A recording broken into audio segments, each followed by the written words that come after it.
Rafi of Babar. पूरा नाम जलालुद्दीन मोहम्मद बाबर। पिता का नाम हुमायूं, माता का नाम हमीदा बानो। जन्म स्थान अमरकोट, पाकिस्तान। वंशज तैमूर वंश। अकबर कौन था? अकबर मुगल सम्राट हुमायूं का पुत्र था और अकबर का जन्म 15 अक्टूबर 1542 ई को सिंधी में स्थित राजपूत शासक राणा अमरसाल के महल अमर उमरकोट में हुआ था। अकबर ने अपनी बहादुरी के दम पर भारतवर्ष पर राज किया और अकबर के इसी बहादुरी को देखते हुए लोगों ने अकबर को जहांपनाह की उपाधि दी थी। अकबर अकबर बहुत ही बहादुर होने के साथ साथ एक अच्छा राजा भी था। अकबर सदैव अपने प्रजा के हित के लिए ही कार्य करता और प्रजा की हर एक समस्या को ध्यान से देखता। अकबर के इसी काम को देखते हुए सभी लोगों ने अकबर को अकबर महान की उपाधि से सम्मानित किया।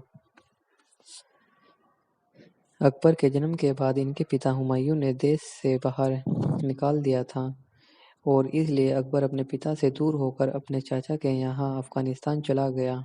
अकबर के चाचा का नाम अधिकारी था। अफगानिस्तान में अकबर का चाचा चाची पालन पोषण किया और संस्कार भी दिए। अकबर जब अपनी युवावस्था में था तो उसे युद्ध करना बेहद पसंद था, इसीलिए उसने युद्ध कला सीखी, परंतु किसी के विपरीत अकबर को पढ़ाई लिखाई में थोड़ी रुचि नहीं थी। अकबर हर एक क्षेत्र में बहुत ही माहिर था और इसके साथ साथ अकबर बहुत ही प्रसिद्ध राजा भी बन गया था। जब अकबर वर्ष का था तभी इसके पिता हुमायूं की मृत्यु हो गई और इसके बाद अकबर ने 14 फरवरी 1556 ईस्वी में राज सिंहासन को संभाला। ऐसी स्थिति में अकबर अपने पिता के मंत्री बैरम खां के समक्ष मार्गदर्शन के अधीन था और शासन कला सीख रहा था। जब अकबर अपने पिता के सिंहासन को संभालने लगा तो अकबर ने पंजाब जाकर वहां के राजा शेर शाह सूरी के बेटे सिकंदर शाह सूरी से युद्ध किया और सब नष्ट कर दिया। अकबर की देखकर सिकंदर शाह सूरी ने अपना शासन छोड़ दिया और इस युद्ध के बाद अकबर और भी ज्यादा चर्चा में हो गया। जब अकबर पंजाबी युद्ध के लिए आया था उसी समय मौके का फायदा उठाते हुए हिंदू शासन दिल्ली कर दिया और दिल्ली के राज्य ने अपनी सेना के साथ हेमू की सेना पर चढ़ाई बोल दी और पानीपत के दूसरे युद्ध में अकबर ने हेमू को पराजित भी कर दिया। अकबर का जन्म कब हुआ था? अकबर का जन्म 15 अक्टूबर 1542 ईस्वी को सिंधी में स्थित राजपूत शासक राणा अमरसाल के महल उमरकोट में हुआ था। ऐसा माना जाता है कि अकबर का जन्म पूर्णिमा के दिन हुआ था, जिस वजह से उनके पिता ने उनका नाम मोहम्मद बाबर रख दिया था। अकबर के जन्म के बाद उनके पिता हुमायूं ने उन्हें से बाहर निकाल दिया था और ये अकबर अपने पिता से दूर होकर अपने चाचा के यहाँ अफगानिस्तान चला गया। इतिहास के पन्नों के अनुसार जब हुमायूं द्वारा काबुल जीत लिया गया था तो हुमायूं ने अकबर को बुरी नज़र से बचाने के लिए अकबर के पैदा होने की तारीख को भी बदल दिया था। अकबर का जन्म तैमूर राजवंश के तीसरे शासक के रूप में हुआ था। अकबर को कई अलग-अलग उपाधियों से जाना जाता है, जिसमें अकबर-ए-आजम, शहंशाह अकबर, महाबली शासक इत्यादि प्रमुख। अकबर के पिता का नाम हुमायूं एवं उनके दादा का नाम मोहम्मद बाबर था। अकबर की माता का नाम हमीदा बानो था। अकबर को चंगेज खां का वंशज माना जाता है। अकबर एक ऐसा राजा था जिसे हिंदू और मुस्लिम दोनों वर्गों से काफी प्यार मिला था। अकबर ने हिंदू और मुस्लिम वर्गों के बीच की दूरियों को कम करने के लिए दीन अल-इस्लामी नामक एक ग्रंथ की भी रचना थी। अकबर का दरबार राज्य की जनता के लिए हमेशा खुला रहता था। अकबर जब शासन बना था तो उस समय अकबर की आयु केवल 13 वर्ष ही थी। एक सम्राट के रूप में अकबर ने राजपूतों के राजाओं से राजनीतिक और वैवाहिक संबंध स्थापित किए थे। अकबर अकबर के बचपन की बातें करें तो उनके बचपन उनके चाचा के यहाँ बीता। अकबर के चाचा का नाम मिर्ज़ा अंसारी था। अकबर के बचपन में उनकी दोस्ती राम सिंह नामक व्यक्ति से हो गई थी, जिसके बाद उनकी यह दोस्ती पूरे जीवन भर रही। अकबर अपने बचपन में कुछ समय अपने चाचा के पास रहने के बाद वे काबुल में रहने लग गए थे। काबुल से पहले अकबर अपने चाचा के पास कंधार में रहता था। जिस अकबर को शक्तिशाली मानते हैं, वह कला अकबर ने अपने चाचा से ही सीखी थी, जिसके बाद अकबर एक शक्तिशाली और निडर शासक बनने में सफल रहा। अकबर की शादी। अकबर उन शासकों में से भी है जिसने एक से अधिक शादियों की है। अकबर ने पहली शादी 1551 में अपने ही चाचा की बेटी रुकैया बेगम से की थी। रुकैया बेगम उनकी पहली और मुख्य बीवी थी। इसके बाद अकबर ने एक शादी के अलावा एक और शादी की थी, जिसमें उनका नाम आता है, जिसमें सुल्ताना बेगम, साहिबा मरियम उन जमीन बेगम और उसके बाद राजपूत राजकुमारी जोधाबाई से भी शादी की थी। अकबर के दरबार की शान और अकबर के नवरत्न।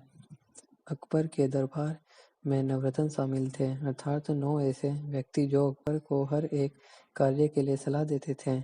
आप सभी ने इन नवरत्नों को लेकर बहुत सी कहानियां सुनी होगी और ये भी सुना होगा कि अकबर का दरबार उनके सलाहकारों के बिना एकदम अधूरा था। अकबर के दरबार में ऐसे 9 व्यक्ति थे जो उनके दरबारी थे और वे अकबर के नवरत्न कहलाते थे। पहला, बीरबल। अकबर के नवरत्नों में सबसे ऊपर जो नाम आता है वह बीरबल का है। यह अकबर के दरबार का सबसे ज़्यादा बुद्धिमान और अकबर का सबसे करीबी सलाहकार माना जाता था। नंबर 2, मानसिंह। मानसिंह जो कि जयपुर के कंछुआ के वंश के राजकुमार थे, अकबर के सेनापति माने जाते थे।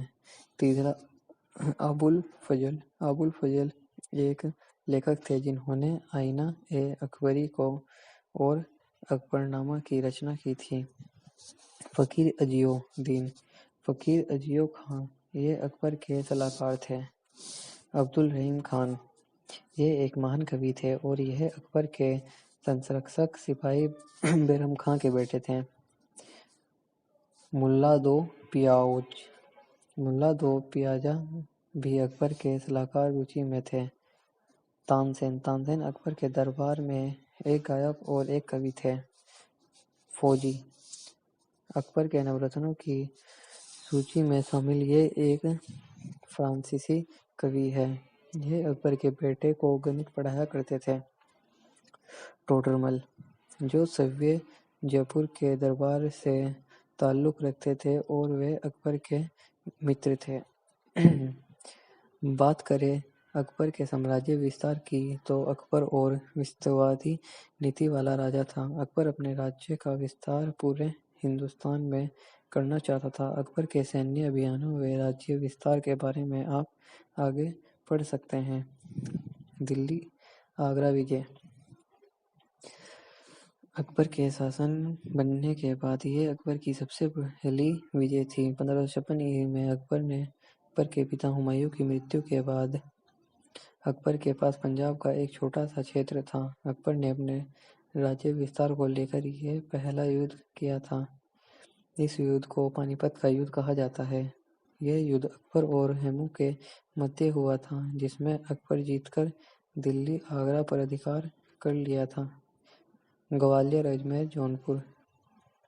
अकबर की दिल्ली व आगरा विजय के बाद उसने 1556 और 1560 के बीच ग्वालियर, अजमेर और जौनपुर पर विजय प्राप्त कर ली और उन राज्यों को मुगल साम्राज्य में मिला लिया।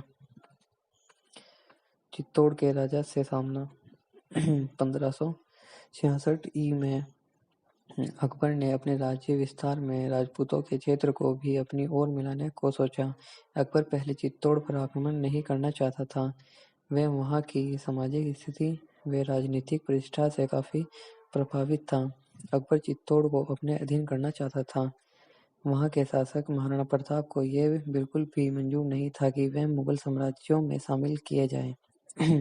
काफी समय तक कोशिश चली। फिर आखिर चित्तौड़ पाने के लिए अकबर और महाराणा प्रताप के बीच में हल्दीघाटी का युद्ध हुआ।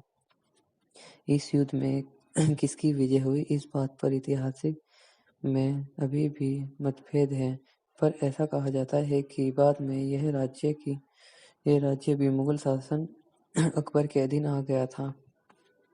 राजपूताना के अन्य राजाओं का विजय।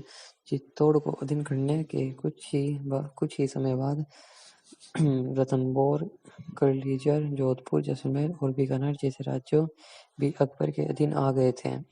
इन सब से एक बात तो पक्की साबित होती है कि अकबर एक विस्तारवादी राजा था। तो दोस्तों, अगर आपको अकबर के बारे में ये जानकर अच्छा लगा हो तो एक बार हमारी वीडियो को लाइक और चैनल को सब्सक्राइब करना ना भूलें, क्योंकि हम आपके लिए इससे भी अच्छी वीडियो लाते रहेंगे। धन्यवाद।